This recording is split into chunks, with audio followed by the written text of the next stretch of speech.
بسم اللہ الرحمن الرحیم۔ السلام علیکم ورحمۃ اللہ وبرکاتہ۔ محترم سامعین، آج کے اس ویڈیو میں ہمیں ایک ایسے شخص کے بارے میں بات کرنے جا رہے ہیں جس نے نوجوانان جنت کے سردار امام حسین رضی اللہ تعالیٰ عنہ اور ان کے ساتھیوں کو بے دردی سے شہید کر دیا۔ اس بدبخت کی قبر کہاں ہے اور آج کے دور میں اس قبر کا کیا حال ہے؟ جب یہ بدبخت اس دنیا میں موجود تھا تو اس نے کون کون سے خلاف شرعی کام کیے کرتے تھے؟ اس کی پیدائش کس طرح سے ہوئی؟ اس نے نبی کریم صلی اللہ علیہ وآلہ وسلم کے پیارے نواسی امام حسین رضی اللہ تعالیٰ عنہ کے ساتھ کیا کیا ظلم کیا؟ یہ حضرت امام حسین کے ساتھ بغض کی رکھتا تھا۔ وہ کون لوگ تھے جنہوں نے اس غلیظ کام میں اس کا ساتھ دیا اور جنہوں نے اس کا ساتھ دے کر اس کے بیٹے معاویہ نے ہی تاج و تخت کو کیوں دھتکار دیا؟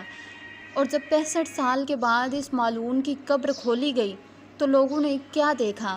ناظرین عزیز، وہ بدبخت انسان ہے جس کے ماتھے پر اہل بیت کے قتل کا سیاہ دھبا ہے۔ ہر زمانے میں دنیا کا ہر باشعور انسان اس پر ملامت کرتا ہے۔ قیامت تک اس کا نام حقارت سے لیا جائے گا۔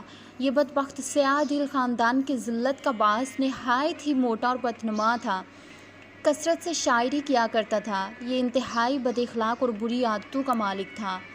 فاسق فاجر، شرابی، بدکار، ظالم، بیعت، گستاخی اور حضرت صحابہ اکرام کا خون بہانے والا تھا۔ اس نے ایسے بےہودہ کام کیے جن سے انسانیت بھی شرما جائے۔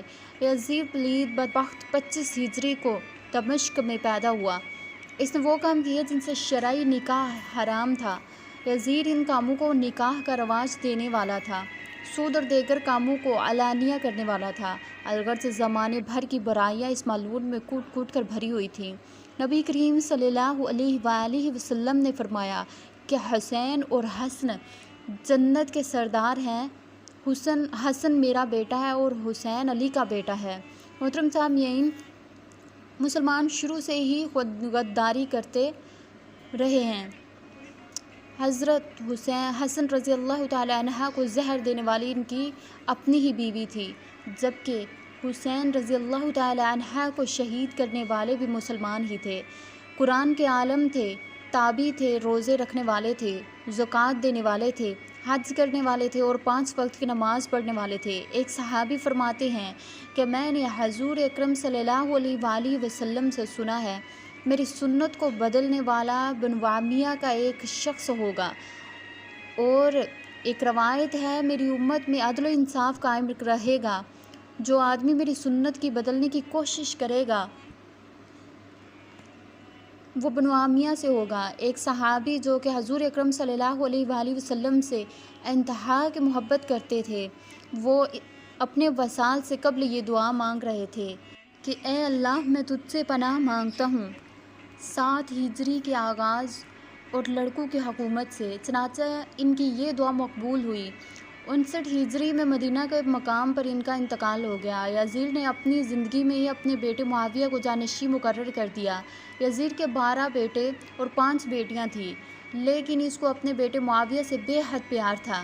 اس نے اس کی تعلیم و تربیت شہزادوں کی طرح کی۔ یزید نے اپنے بیٹے معاویہ کو ایک بہترین استاد عمر المقصوص کے پاس 3 سال کے لیے بھیجا۔ یہ آدمی اہل بیت سے انتہا کی محبت کرتا تھا۔ اس نے معاویہ کو اہل بیت کی شان و عظمت بتائی۔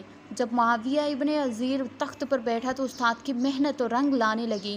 اس نے آتے ہی واقعہ کربلا کی تحقیقات کی اور اس نے دیکھا کہ اس کے باپ نے اسلام اور مسلمانوں کو کس قدر عظیم نقصان پہنچایا، تو اس نے عوام اور دوسرے تمام لوگوں کو مسجد کے اندر جمع کیا، پھر خود منبر پر جا کر بیٹھا اور اس نے سب سے پہلے اللہ تبارک و تعالیٰ کی حمد و ثنا بیان کی، پھر محمد صلی اللہ علیہ وآلہ وسلم اور ان کی آل پر درود بھیجا اور پھر کہنے لگا کہ میرے باپ یزید کو جو حکومت ملی اس نے اہل نہیں کیا اور اس کے جو حکومت ہے اس کے نفس کے برباد کر دیا۔ اللہ تبارک و تعالیٰ کی حدود سے تجاوز کیا اور اس نے اہل بیت پر بے شمار مظالم کیے۔ پھر معاویہ ابن یزید کافی دیر تک بلند آواز میں روتا رہا۔ اس کے بعد پھر سے لوگوں سے اہم کلام ہوا اور کہنے لگا، اے لوگوں، میں تمہارے گناہوں کا بوجھ اپنے کندھوں پر نہیں اٹھا سکتا اور نہ ہی تمہاری دوستی کا طوق اپنے گلے میں ڈالوں گا۔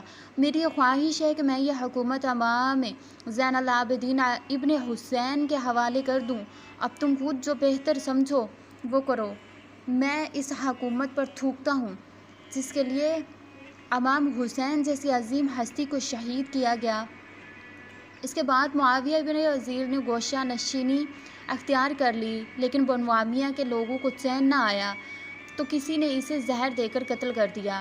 پھر کچھ عرصے بعد عمر بن عبدالعزیز معتزانہ طور پر حاکم بنا، لیکن اسے بھی 3 سال بعد زہر دے دیا گیا۔ علامہ مفتی نعیم الدین یزید کی امام حسین سے دشمنی کی وجہ بیان کرتے ہوئے لکھتے ہیں کہ یہ ایسا شخص تھا جو کہ انتہا قسم کے گھٹیا، بدکار اور ذلیل و خوار شخص تھا، اور اس کی موت اتنی گندی ہوئی کہ اس شخص کی جانب کوئی بھی دیکھنا گوارا نہیں کرتا تھا۔ یزید کے بے شمار جرائم ہیں، اور ان میں سب سے بڑا جرم حضرت سیدنا امام حسین رضی اللہ تعالیٰ عنہ کو شہید کرنا تھا۔ اس کے علاوہ اس نے مسجد نبوی کے اندر بے شمار صحابہ کرام کو شہید کروایا، اور اس کی فوج نے مدینہ کی عورتوں کی عزتوں سے کھیلا۔ مسجد نبوی کے اندر گھوڑے باندھے گئے، کئی دن تک مسجد نبوی کے اندر نماز نہ پڑھائی جا سکی۔ اس کے علاوہ اس بدبخت کے دور میں خانہ کعبہ پر حملہ بھی کیا گیا، جس کی وجہ سے ہجرت سود کے ٹکڑے ہو گئے، خانہ کعبہ کے غلاف کو آگ لگی۔ تاریخ میں لکھا گیا ہے یزید نے اپنی حکومت کے آغاز میں ہی حکم دیا کہ امام حسین، عبداللہ بن زبیر، عبداللہ بن عمر اور دیگر صحابہ کی بیعت لے۔ یزید نے حکم دیا کہ اگر یہ لوگ میری بیعت سے انکار کریں تو اس کے سر قلم کر کے میرے پاس بھیج جائیں، استغفر اللہ۔ پھر یزید نے 5000 شامیوں کو مدینہ پر حملہ کرنے کے لیے بھیجا۔ اسی واقعے کو واقعہ ہورا بھی کہا جاتا ہے۔ یزید کے موت کے بارے میں یہ بھی لکھا گیا ہے کہ 64 ہجری کو جمعرات کو اس دنیا سے رخصت ہوا۔ یہ ناگہانی موت کا شکار ہوا۔ یہ رات کو مستی کے عالم میں سویا، جب یہ صبح کو مردہ حالت میں پایا گیا۔ جب اس شخص کی موت ہوئی تو یہ خیمے میں تھا، گدھ اس کے خیمے میں داخل ہوئی اور اس کے لاش کو چیر پھاڑ ڈالا۔ اس کی لاش سے اس قدر بدبو آتی تھی کہ اس کے پاس کھڑے ہوئے لوگ مجبور ہو گئے دور بھاگنے کو۔ بڑی ہی مشکل سے اس کو دفن کرنے کے لیے گڑھا کھودا گیا، پھر اس کی بدبودار لاش کو اس گڑھے میں دفن کر دیا گیا۔ یوں اللہ تبارک و تعالیٰ نے اس کو نشانی عبرت بنایا۔ جس جگہ اس کی قبر واقع ہوئی وہاں پر ایک وقت تھا کہ لوگ اس کی قبر پر اینٹیں اور پتھر مارتے تھے۔ اس جگہ شیشہ، لوہا اور کانچ پگھلانے والی بھٹی تھی۔